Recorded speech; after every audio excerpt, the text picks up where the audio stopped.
Պարոն Սարգսյան, քրիտիկական զանգված միգուցե այս առումով չկա, որ շատ էր գոհեմ, բայց դա այդ քրիտիկական մասան ավելի շատ արտագաղթում է, քան թե դուրս է գալիս ինչ-որ բան պահանջել,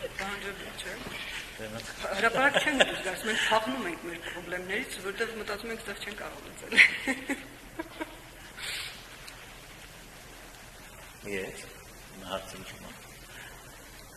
Վիճակը իսկապես Ամեն ինչ անում։ Չէ, ամեն ինչ անում, որպեսզի մարդիկ չփախնեն, որ այդ քրիտիկական զանգվածը մնա այստեղ, ոստեղ լինի հեղափոխություն։ գոնել։ Բայց ինչպես անենք, որ մարդիկ մնան Հայաստանի Հանրապետությունում։ Դա Քրիտիկական զանգված Չարաջանն է, որը գնալ ինչպես բեռը անենք, պետք է մենք նենց անենք, որ կյանքը Հայաստանում լինի ավելի լավ, քան արդ երկրում։ Բայց եթե դու կյանքը սկսում ես Հայաստանում բարելավել, քրիտիկական զանգվածը նվազում է, չէ՞, ավելանում է զանգվածը, որ աջակցում է իշխանություններին, եթե դա իշխանությունների հաջողություն է։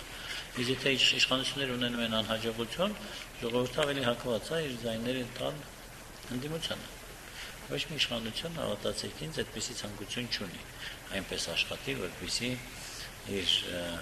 ուրեմն հեղինակությունը լինի ավելի ցածր, քան ընդդիմության